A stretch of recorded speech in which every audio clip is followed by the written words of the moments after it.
कर सकते हो आज? जी जी हाँ, करिए, शुरू करिए। मंगलाचरण। मंगलाचरण। जीवं जीवं दव्वं क्षीणवरवसदेहजेण णिदिठं देविन्दविन्दवन्दं वन्दे तं सर्वदा शिरसा।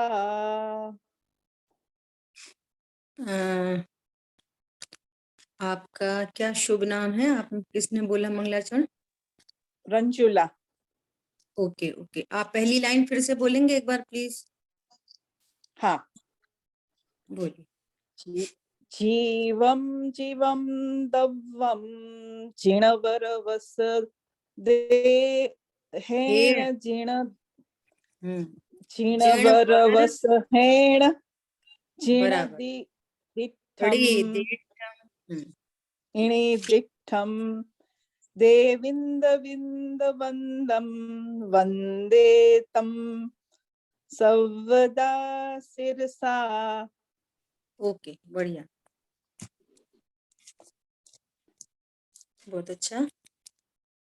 चलिए शुरू करेंगे। द्रव्य संग्रह जी ग्रंथ गुरुदेव श्री के प्रवचन के आधार से अपन स्वाध्याय कर रहे हैं। गाथा नंबर 2 में जो यहाँ द्रव्य संग्रह जी ग्रंथ में जीव का स्वरूप 9 अधिकारों के माध्यम से कहेंगे, उन 9 अधिकारों का यहाँ पर संक्षेप में वर्णन किया जा रहा है।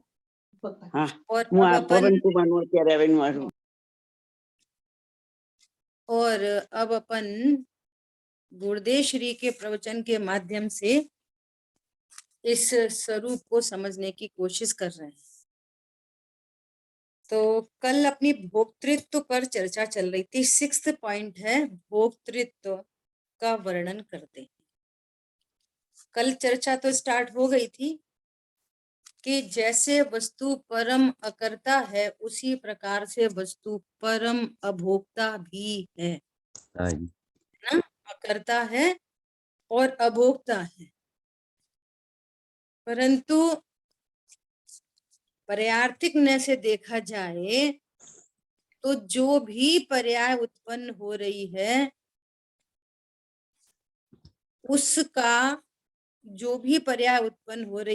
उसका कर्ता उसी जीव को कहा जाता है, और जिसका कर्ता होता है उसका भोक्ता भी होता है। होता है। ऐसा देखो 27th पेज है और इस पे 2nd पैराग्राफ है। सम्यक दृष्टि जीव अंतर्दृष्टि से स्वयं के आत्मा में से उत्पन्न हुए आनंद का भोगने वाला है। सम्यक दृष्टि साधक को पर्याय में आनंद का पूर्ण उपभोग नहीं है। सम्यक दृष्टि मतलब साधक। साधक स्टार्टिंग फ्रॉम 4थे गुण स्थान से लेके 12वें गुण स्थान तक साधक जीव है, और 13वें गुण स्थान में साधक बनने की पूर्णता होकर उसका फल प्रकट हुआ अरहंत दशा, और वहां पूर्ण वीतरागता प्रकट हो गई। और जब तक साधक दशा है तब तक परिणति में वीतराग अंश भी है और राग अंश भी है ना। तो अभी क्या कर रहे हैं, अब सम्यक दृष्टि जीव की बात कर रहे हैं, है ना। सम्यक दृष्टि अर्थात कौन, कि जिसकी श्रद्धा में ये विश्वास है कि मैं अभोक्ता तत्व हूं, वो सम्यक दृष्टि है ना। फिर भी पर्याय में जितनी वीतरागता प्रकट हुई है उस वीतरागता का आनंद वही तो उठाता है। जितनी शांति उत्पन्न हुई तो उस शांति का भोक्ता कौन है? जिसकी पर्याय में शांति प्रकट हुई वो शांति का भोक्ता। और जितना शेष राग है तो उस शेष राग का भी वो भोक्ता कहा जाता है। क्या बोला? शेष राग का भी भोक्ता कहा जाता है। किसने से? अशुद्ध न से, और एक देश शुद्ध निश्चय न से आनंद का भोक्ता, और परम शुद्ध निश्चय न से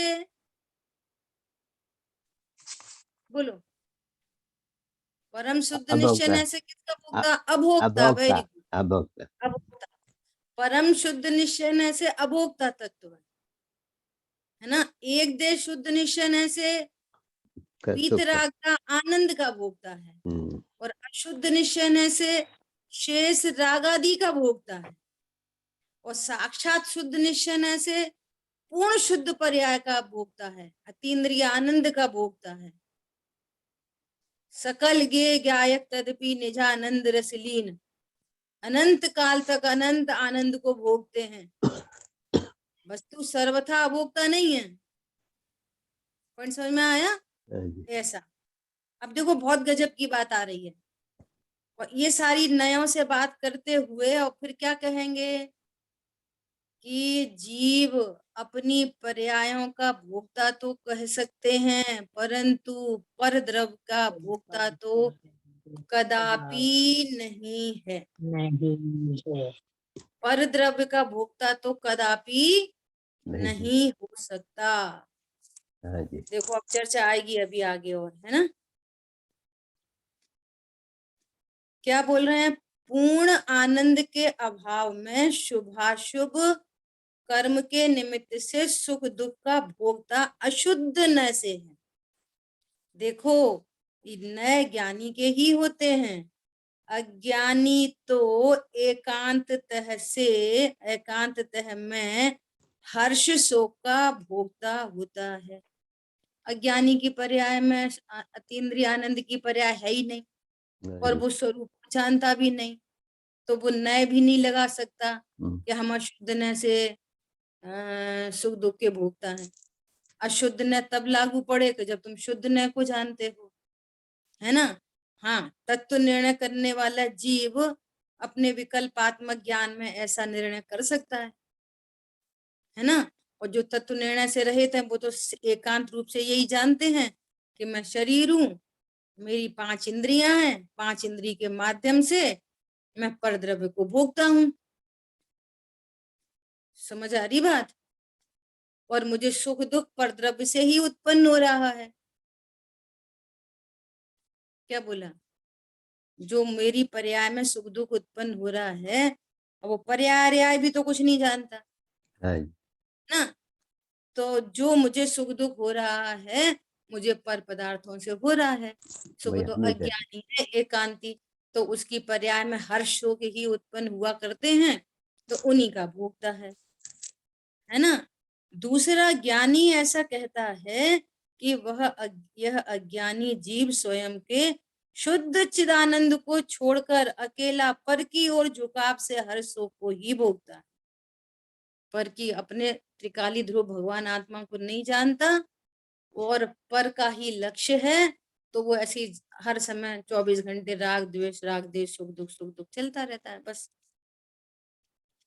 अज्ञानी को तो त्रिकाली शुद्ध स्वभाव का भान ख्याल ही नहीं, इसलिए उसके नए नहीं होते, है ना। अब ये दो ज्ञानी को नए होते हैं, अज्ञानी को नए नहीं होते।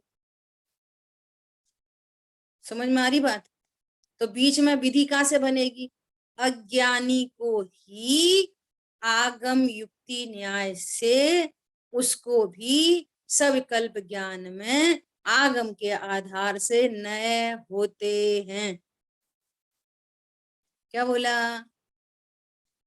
आगम के आधार से नए होते हैं। आई बात समझ में? नहीं आई समझ में?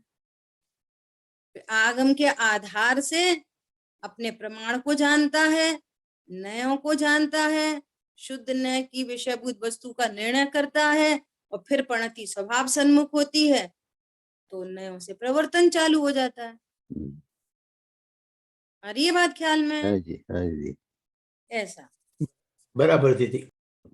हाँ, अगर अपन ऐसे 2 भाग करेंगे ना, अज्ञानी और ज्ञानी के, और अपने को हर समय अज्ञानी की कोटि में रखे रहेंगे, तो बात नहीं बन पाएगी। ज्ञानी कैसे होंगे? हाँ, देखो नए चाहिए। अज्ञानी, सुनना, अज्ञानी को राग द्वेष उत्पन्न होते रहते, तो राग द्वेष क्या है? कर्म। राग द्वेष क्या है? कर्म। और वीतरागता है धर्म। हम्म, क्या बोला?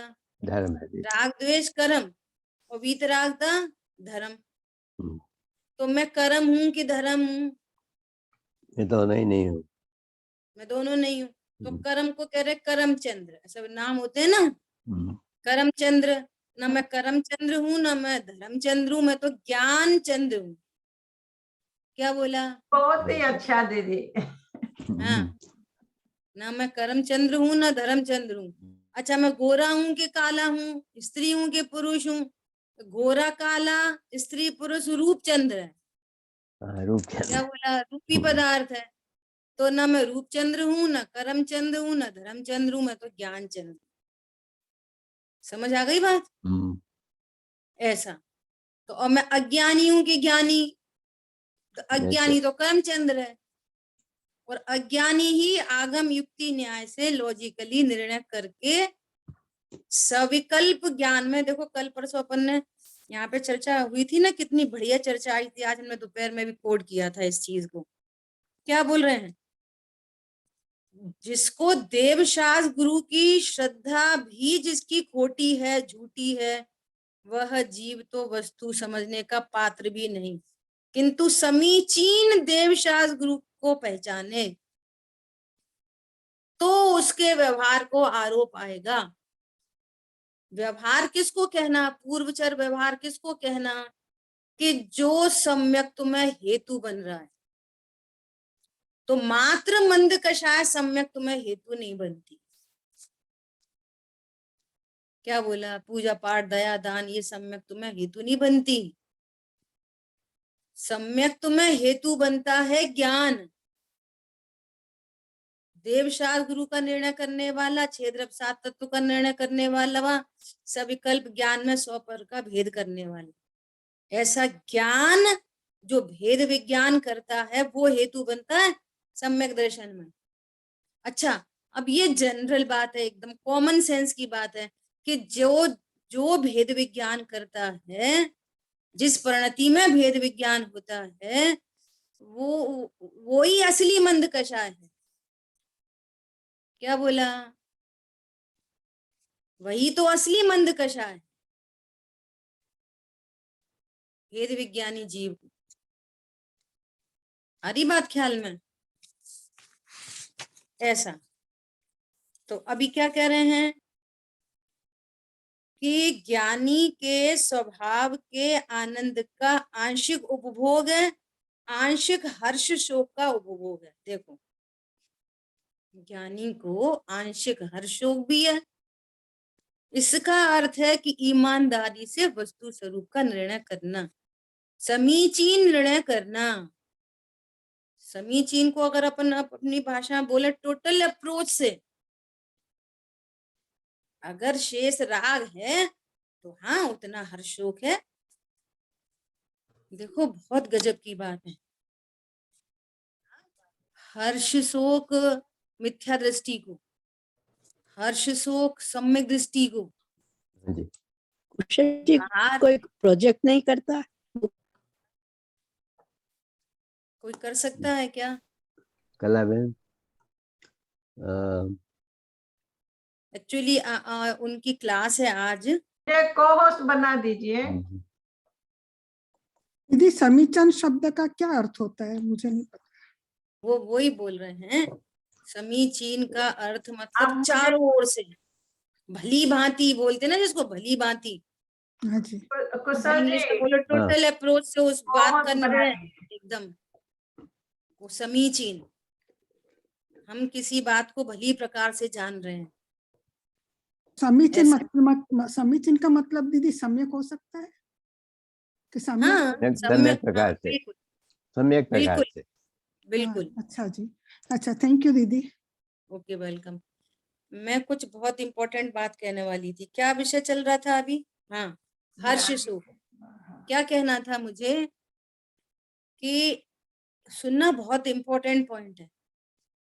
हर्ष शोक अज्ञानी को भी होता है और हर्ष शोक सम्यक ज्ञानी जीव को भी हो रहा है। शेष राग के वशीभूत होकर चलता है ये कार्यक्रम। अब सुनना, जैसे रामचंद्र जी हैं, अब सीता के वियोग में रो रहे हैं, लक्ष्मण के वियोग में रो रहे हैं, तो अज्ञानी की आंख, संयोग है ना देह का, और सम्यक ज्ञानी की आंख, तो उनकी आंखों से गिरते हुए आंसू बाहर से देखने पर, और सम्यक ज्ञानी की आंख से गिरते हुए आंसू, आंसू का कलर सम्यक ज्ञानी का सफेद और अज्ञानी का काला, ऐसा कुछ है क्या? नहीं, नहीं है, समान है। बोलो, रोने की क्रिया कैसी? एक जैसी। और भाव भी देखेंगे तो कैसा दिखेगा? एक जैसा, दुखी हो रहे। हम्म, परंतु कितना बड़ा अंतर है कि जाति बदल गई है। ये वेरी वेरी इंपॉर्टेंट। क्या बोला? इनका हर्ष शोक अनंतानुबंधी जाति का है, अनंत संसार का हेतु है। और सम्यक ज्ञानी, सम्यक दृष्टि अर्थात जिसके ज्ञान में आत्म ख्याति है। ओहो, क्या बोला? जिसके ज्ञान में आत्म ख्याति है, मैं अकर्ता ज्ञायक हूं। आत्म ख्याति के साथ में वीतराग धारा कंटिन्यूअस बह रही है, निरंतर अनंतानुबंधी के अभाव रूप, अप्रत्यख्यान के अभाव रूप। और फिर अप्रत्यख्यान या प्रत्यख्यान के उदय संबंधी उतना उतना हर्ष शोक है, वो बाहर से एक सा दिखेगा, वो जमीन आसमान का अंतर है। क्यों? जाति बदल गई है। ये अनंतानुबंधी जाति है, वो अप्रत्यख्यान प्रत्यख्यान जाति है। और जाति मतलब कि जो अनंत संसार का हेतु नहीं बनेगी, परंतु चूंकि विद्यमान है हर्ष शोक, तो इसकी स्वीकृति, क्या कहा, चूंकि वीतरागता परिपूर्ण नहीं है, वीतरागता अभी अंश मात्र है, आंशिक वीतरागता है, तो आंशिक राग भी है। दोनों प्रकार के अंश एक चारित्र गुण की परिणति में बह रहे हैं। हाँ जी, चारित्र गुण की परिणति एक, उसके अंश दो, दोनों एक धाराएं चल वीतराग रही अंश और एक राग अंश, है ना? हाँ जी, और सर्व का ज्ञाता, स्व को स्व, पर को पर जानने वाला, ये सम्यक ज्ञानी है। कभी निज रूप नहीं करता, बात तो नहीं। ज्ञान होता है, उस संबंधी जितनी कषा है उतना हर्ष शोक भी होता है। ये अद्भुत बात है। क्या बोल रहे हैं? दृष्टि अपेक्षा से तो ज्ञानी के स्वभाव की एकता की ही अधिकता होने से वह आनंद का ही भोगता है, और वह हर्ष शोक का भोगता नहीं। फिर भी अभी अस्थिरता से राग द्वेष और हर्ष शोक भी होते हैं, उसका वह अशुद्ध न से भोगता है, शुद्ध न से तो स्वभाव के आधार से आनंद का ही भोगता है। इस प्रकार दोनों पक्ष का ज्ञान करना वह प्रमाण ज्ञान है। दोनों पक्ष का भली प्रकार से ज्ञान होना चाहिए। ज्ञानी या अज्ञानी कोई जीव पर द्रव्य का भोगने वाला है ही नहीं, हाँ जी, पर द्रव्य का भोगने वाला है ही नहीं। अज्ञानी भी नहीं भोग सकता। देखो, मेरा अभी ऐसा भाव आ रहा है, पहले इसको पढ़ लेते हैं, फिर अपन थोड़ी सी चर्चा करते हैं। ज्ञानी स्वयं के स्वभाव की दृष्टि से अतीन्द्रिय सहजानंद का अनुभव करता है, और जो अल्प हर्ष शोक होता है उसका अशुद्ध न से भोगता है, और अज्ञानी अकेला हर्ष शोक को ही भोगता है। नेक्स्ट पेज पे देखो, ऊपर की सेकंड लाइन ही है नेक्स्ट पेज की। क्या बोल रहे हैं? आत्मा जड़ का भोक्ता कभी नहीं है, कभी नहीं है जड़ का भोक्ता। करेंगे अभी चर्चा। देखिए, यह शास्त्र नेमी चंद्र सिद्धांत चक्रवर्ती ने बनाया। वे महान संत थे। कोमटसार में वे कहते हैं कि अहो, मेरे अभय नंदी गुरु के चरण कमलों के प्रसाद से मैं संसार को तैर कर पार हो गया हूँ। देखिए, यह विनय का व्यवहार कथन है। ये निश्चित ही स्वयं के भाव से संसार को तैरता है। क्या बोल रहे हैं? बिल्कुल जहां जैसा कथन हो गुरुदेव श्री वहां तुरंत के तुरंत वैसा का वैसा भाव स्पष्ट करते हैं। अब रही बात नेमी चंद्र सिद्धांत चक्रवर्ती के सिद्धांति देव, ये कोई बहुत बड़ी बात नहीं है, ठीक है ना। यहाँ गुरु के बहुमान का विकल्प उठने से निमित्त सापेक्ष कथन किया, उसी प्रकार आत्मा व्यवहार से पर का भोगता है, ऐसा आगे कहेंगे। वहां भी निमित्त सापेक्ष कथन जानना, पर सामग्री आत्मा से भिन्न पर पदार्थ है।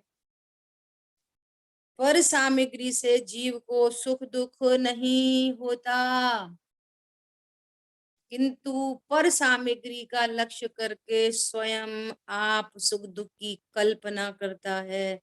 इसलिए उपचार से असद्भुत व्यवहार से सामग्री को सुख दुख का कारण कहा जाता है और उपचार से पर का भोक्ता कहा जाता है। उपचार से वास्तविक रूप से जीव पर का भोक्ता कभी भी नहीं है। पर का भोक्ता तो जीव कभी भी नहीं। देखो क्या बात करनी थी, हालांकि पर्वों में चर्चा हुई जाती है ना, जैसे ब्रह्मचर्य व्रत की चर्चा आती है ना, तो हम ब्रह्मचर्य को क्या समझते हैं? सबसे पहले सीधा सीधा ब्रह्मचर्य शब्द सुनते से ही हमारा ज्ञान कहाँ जाता है? संयोग। शादी नहीं करी, वो भी होता है, लेकिन शादी नहीं करना मात्र ब्रह्मचर्य। अभी अभोक्ता से जोड़ेंगे इस बात को, है ना। Number 1 point. नंबर दूसरा पॉइंट, जिनागम में ही आगमार्थ है कि पंचम गुण स्थान वर्ती जीव को ब्रह्मचर्य प्रतिमा होती है और वो शादीशुदा हो सकता है। तो शादी और ब्रह्मचारी ये दोनों, यदि इस बात को अकेले को आप ब्रह्मचर्य समझोगे तो ये दूसरी बात आपके गले नहीं उतरेगी। शादीशुदा है और पत्नी बच्चे भी हैं और ब्रह्मचारी है, ये कैसा ब्रह्मचारी है? ये आपको अलौकिक दृष्टि से जिनागम से समझना पड़ेगा, तब आपको ये वाली बात ख्याल में आएगी। ठीक है। अब ब्रह्मचारी मतलब ब्रह्म स्वरूप में चर्या करने वाला। ब्रह्मचारी मतलब ब्रह्म स्वरूप में चर्या करने वाला। ब्रह्म स्वरूप अर्थात मैं भगवान आत्मा हूं, इसमें चर्या करने वाला। चर्या का अर्थ क्या होता है? चर्या, चर्या मतलब आचरण, आचरण मतलब चारित्र, चारित्र मतलब मोह क्षोभ से रहित परिणति। समझ में सारे आगम वचन है, ये सब परिचित है ना। तो ब्रह्म स्वरूप में आचरण मतलब मोह क्षोभ से रहित परिणति, अर्थात सम्यक दर्शन, सम्यक ज्ञान, सम्यक चारित्रमयी परिणति इक्वल टू ब्रह्म स्वरूप में चर्या, इक्वल टू ब्रह्मचारी। समझ में आ रही बात? बोलो, इतनी इक्वेशन में तो किसी को प्रॉब्लम आई क्या? नहीं है, ठीक है। क्लियर है सबको? ब्रह्मचारी मतलब ब्रह्म स्वरूप में चर्या करने वाला। ब्रह्म स्वरूप में चर्या, चर्या मतलब आचरण, आचरण मतलब चारित्र, और चारित्र मतलब मोह क्षोभ से, प्रवचन सार जी 7 नंबर गाथा, मोह क्षोभ से रहित परिणाम, है ना। मोह क्षोभ से रहित परिणाम, मोह मतलब मिथ्या, तो क्षोभ मतलब राग द्वेष, है ना। राग द्वेष से रहित जो परिणाम है, सम्यक तो सहित जो परिणाम है, उसका नाम है आचरण, है ना। और एकदम सरल भाषा में बोलो तो मैं आत्मा हूं ऐसा ज्ञान, मैं आत्मा हूं ऐसा विश्वास, इस ज्ञान विश्वास पूर्वक जो आनंद प्रकट हुआ है, इस आनंद का नाम ब्रह्मचर्य। पंडित साहब ने लिखा है सर्व कषाय अब्रह्म जानो, कषाय की उत्पत्ति मात्र अब्रह्म है। क्या बोला? हम्म, कषाय की उत्पत्ति मात्र अब्रह्म है, हम्म, और कषायों में सबसे बड़ी कषाय है मिथ्यात्व। कषायों में सबसे बड़ी कषाय क्या है? मिथ्या। मिथ्यात्व की कषाय है, वो सबसे बड़ी कषाय है ना। हम्म, और मिथ्यात्व भेद विज्ञान के अभाव में होता है। तो सबसे बड़ा कसूरवार कौन ठहर गया? भेद विज्ञान नहीं ये करना। छायाश्रमिक ज्ञान, हाँ, है ना। ये हम्म, ज्ञान स्वरूप को नहीं जानता। अब देखना, ब्रह्मचर्य को समझने के लिए आपको पहले अब्रह्म समझना पड़ेगा। जैसे क्षमा को समझने से पहले आपको क्रोध को जानना पड़ता है। हम जो क्रोध की बात कर रहे हैं, आंखें लाल हो रही हैं, ऐसे थप्पड़ मार दिया किसी को, खोटे वचन बोल दिए, ये तो द्रव्य क्रोध है, इसका फल तो 0 है, इससे बंद नहीं होता। अंतरंग में जो आत्मा की अरुचि है वो सबसे बड़ा क्रोध है।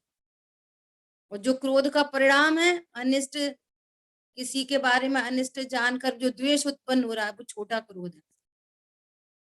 आ रही बात समझ में? तो अपने बहुत बार चर्चा की है ना। इसी प्रकार से ब्रह्मचर्य को समझने के लिए ये अभोक्ता स्वरूप को जानना पड़ेगा। क्या बोला? अब्रह्म को समझना पड़ेगा। अब्रह्म मतलब कि मैं इंद्रियों के माध्यम से पर द्रव्य को भोगता हूं, इक्वल टू सबसे बड़ा अब्रह्म। क्या बोला? बोलो बोलो, दोहरा दो इस लाइन को। मैं इंद्रियों के माध्यम से बोलो भोगता हूँ, बोलो या ये सबसे बड़ा इंद्रियों के माध्यम से पर द्रव्य को भोगता हूं, भोग सकता हूं पर द्रव्य को। यहाँ पे कह रहे हैं इस विश्व में कोई भी द्रव्य, कोई भी जीव पर को भोग नहीं सकता। वज्र की दीवारें अत्यंताभाव है, भोग नहीं सकता। बोलो, गजब हो गई। और चरणानियों की शैली में कि देखो कितने विषय भोगों में दिमाग लगा रहता है, कितना भोग भोगते हो, इसका फल पता है आपको। मतलब कितनी सावधानी की आवश्यकता है। हर समय तो 24 घंटे विषयों में उपयोग लगा रहता है। देखो व्हाट्सएप, टीवी, कूलर, फ्रिज, तुम्हारे खाने पीने का ठिकाना नहीं, तुम्हारा इसका ठिकाना नहीं। आ रही बात समझ में? तो वो ज्ञान तुरंत वहां पे वोट डाल देता है फटाफट। सही बात है, अभी अपन कहाँ पढ़े, सही बात है। अभी अपन मतलब कौन? अपन मतलब कौन? भगवान आत्मा। भगवान आत्मा। और भगवान आत्मा अभोक्ता तत्व है। ये चर्चा चल रही है। और स्टार्टिंग में ही आचार्य भगवान ने पहले से बता दी कि द्रव्य संग्रही ग्रंथ के स्वाध्याय करने का अर्थ है शुद्ध आत्मा की उपलब्धि। क्या बोला? और फिर ऐसे अगर वचन आए, चरणानियों की शैली धुआं द्वार से आए, तो क्या विचार करना चाहिए? पर्याय सापेक्ष कथन कर रहे हैं, उपचार के कथन कर रहे हैं, चरणानियों की यही शैली है, जीवों को ऐसा उपदेश देकर भी धर्म मार्ग में लगाना है, ये पर्पस है। पर ये नहीं जान लेना चाहिए जो व्यवहार न के कथन हो, उस व्यवहार न के कथन को एज इट इज फॉलो करोगे तो व्यवहाराभास का प्रसंग बनेगा। अभोक्ता तत्व बता रहे हैं, जीव की शुरुआत कर रहे हैं, जीव के स्वरूप को बता रहे हैं, और फिर ये सारे वचन सुनते, सही बात है, सही बात है, अपन कहाँ लगे, अपन कहाँ लगे, अपन कहाँ लगे। बोलो अपन मतलब कौन? यहाँ तो कह रहे हैं कि यदि अज्ञान दशा भी है, अज्ञानी जीव भी है, वो ज्ञान पर्याय में अज्ञानता है, और ज्ञान ज्ञान के कारण, अज्ञानता के कारण राग द्वेष उत्पन्न होते हैं, तो अशुद्ध न से राग द्वेष का भोक्ता कहो तो कहो, परंतु परद्रव्य का भोक्ता तो अज्ञानी भी नहीं है। क्या अभी अभी तो पढ़ा अपन ने, हाँ जी, परद्रव्य का भोक्ता तो कभी नहीं हो सकता। अज्ञानी भी नहीं है। देखो अभी ये पढ़ा ना यहाँ से, वो भी तो ज्ञानी या अज्ञानी कोई जीव पर द्रव्य का भोगने वाला है ही नहीं। द्रव्य से भी नहीं, गुण से भी नहीं, और पर्याय से भी नहीं। पर्याय में भी भोगने वाला नहीं पर द्रव्य को। पर्याय में गलती करने वाला तो अज्ञानी है कि मैं पर को भोग रहा हूं, ऐसी अज्ञानता तो उत्पन्न होती है और उसके फल में राग द्वेष उत्पन्न होते हैं, परंतु पर को थोड़ी भोगता है अज्ञानी भी। हाँ जी, मिथ्या मान्यता है। समझ में आई? तो ऐसी अज्ञानता और मिथ्यात्व का नाम है अनंतानुबंधी अभ्रम। ये है अनंत अभ्रम का ये महापाप। अब तुम शादी करो कि मत करो, और करो मत करो, क्या करो मत करो तो कहने में आ जाता है, हुई और नहीं हुई वो अघाती कर्म के अधीन बात है। कोई चॉइस से न शादी करता न नहीं करता, नहीं नहीं हमारा तो ऐसा भाव था, हम नहीं करेंगे, नहीं करेंगे, तो हमने नहीं करी। यही तो तुम्हारा पागलपन है। और जिनने शादी हो गई जिनकी, वो कह रहे हैं हमने शादी कर ली।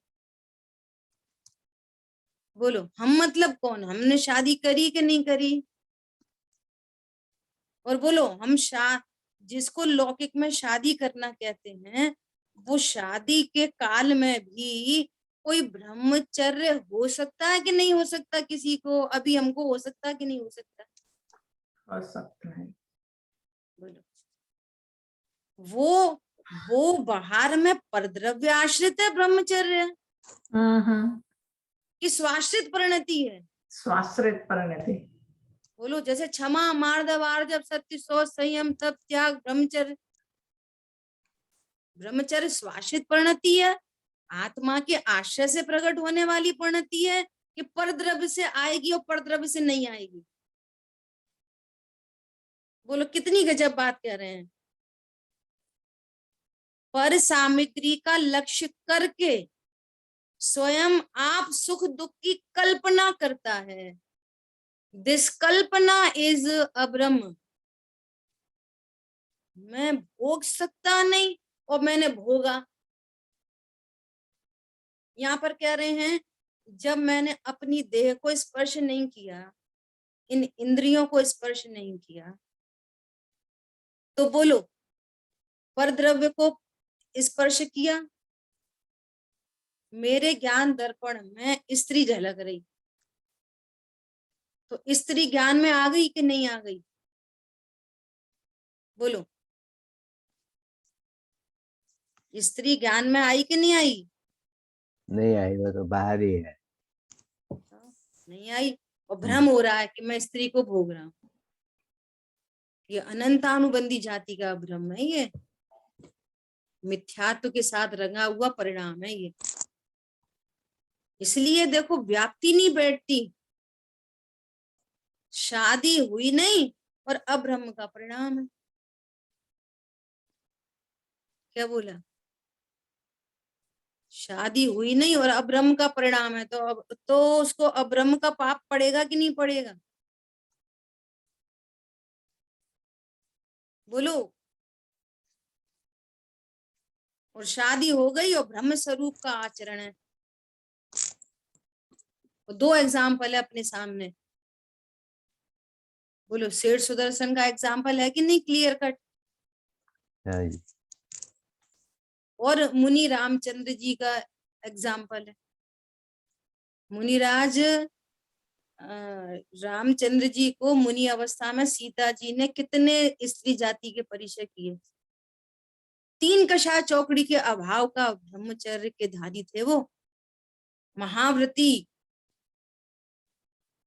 महाब्रह्मचारी, ब्रह्मचर्य के महाव्रती, और इतना स्त्री जाति का उपसर्ग होने पर भी अभ्रम नहीं हुआ।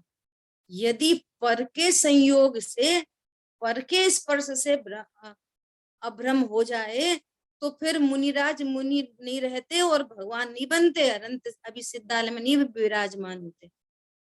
दीदी तो फिर इस हिसाब से जो ऐसी बात है, तो फिर जो लोग कहते हैं कि हम तो स्त्री का मुंह नहीं देखेंगे, उसके जो रूम में हम नहीं जाएंगे, तो ऐसा क्यों? क्योंकि हमें तो हर आत्मा को भगवान आत्मा के रूप से देखा, तो वो स्त्री हो के पुरुष हो, मतलब मेरे को ऐसा लगता है कि वो हमारी वीकनेस है कि हम ये सोचते हैं कि ये स्त्री है, ये पुरुष है, मेरा ब्रह्मचर्य भंग हो जाएगा।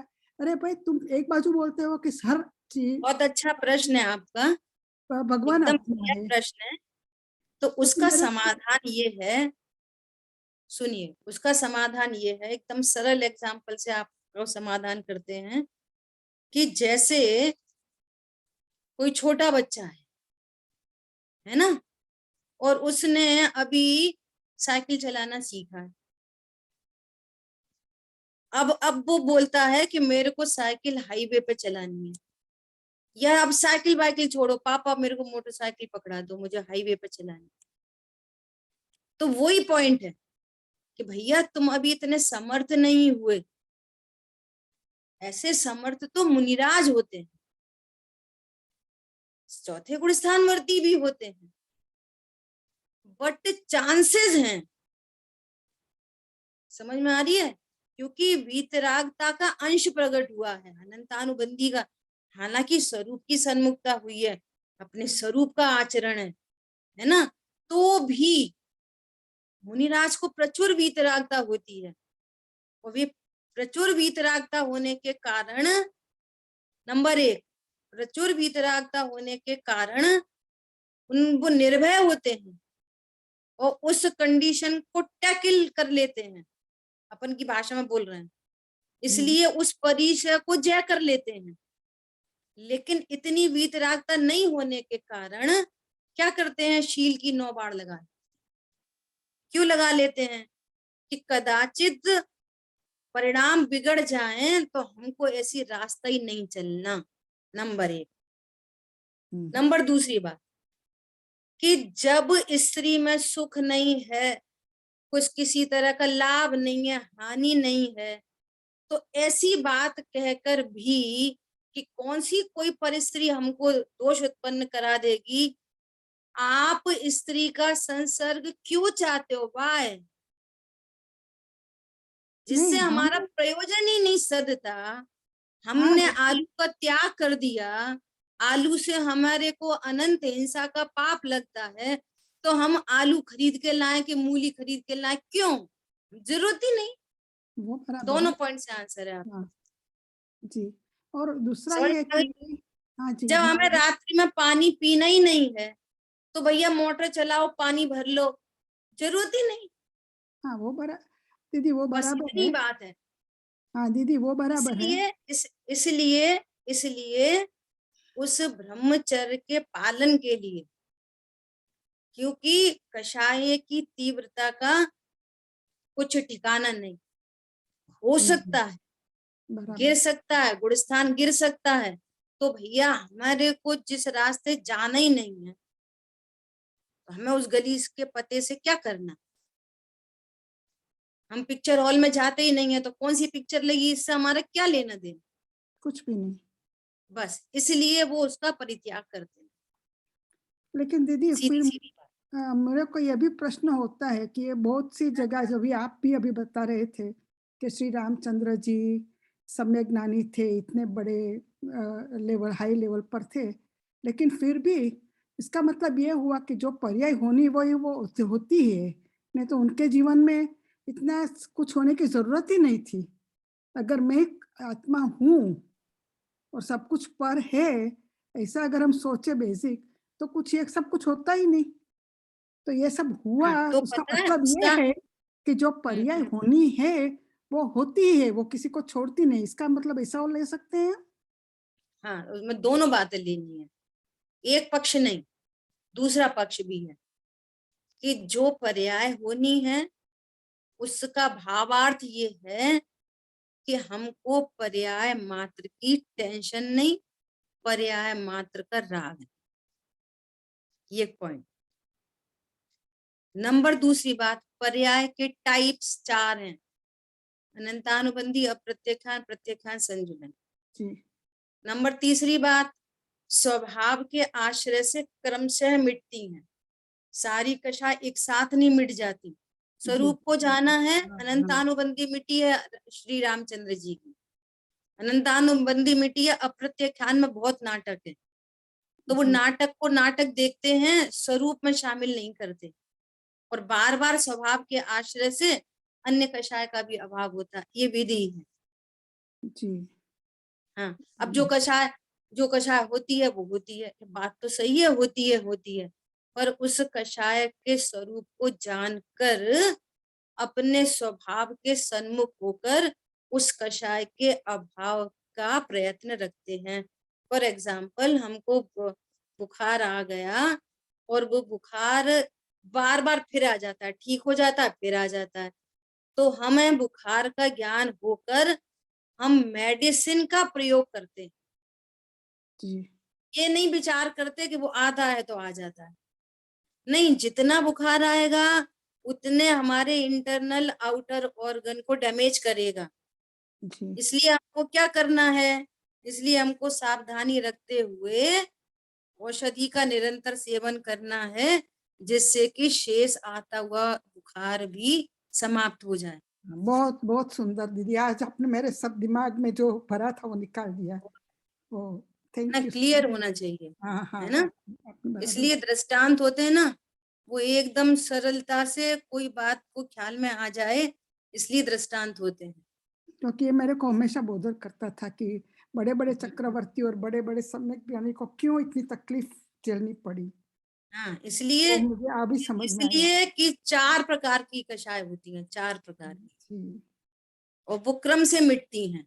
हम्म उसके बीच में कोई टाइम फैक्टर नहीं है, किसी को अंतर मुहूर्त में सब खत्म हो जाती हैं, किसी को 6 महीने में। भरत चक्रवर्ती को चौथा गुणस्थान बहुत टाइम तक रहा और फिर फटाफट भगवान बन गए। जी जी गुरु दीदी जी। बलिनाथ भगवान को 6 दिन लगे, किसी को एक वर्ष लगा, किसी को 1000 लगे, किसी को 10 भव लगे, वो वेरी करता है, जी हर जीव को वेरी करता है। परंतु ये नियम है कि अनंतानुबंधी जाएगी, अप्रत्याख्यान जाएगी, प्रत्याख्यान जाएगी, जाएगी क्रम से, ये नियम है। अब जितना ड्यूरेशन हो रहा है तो उस ड्यूरेशन में वो परिणाम दिखाई देते। बहुत शुक्रिया दीदी।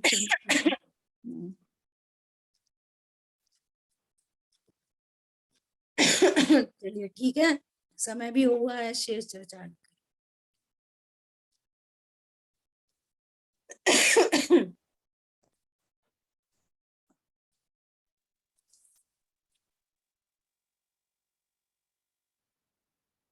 जय जिनेन्द्र सभी को। आप वो ले लीजिए, जिनवाणी ले लीजिए खुशहाल जी आप। जावाणी के ज्ञान से सूझे लोकालोक, सोवाणी मस्तक नमो सदा दे तुम लोक। बोलो बोलो जिनवानी माता की जय हो। जय हो। जय हो। जय जिनेन्द्र सभी को। जय जय जिनेन्द्र। जिनेन्द्र।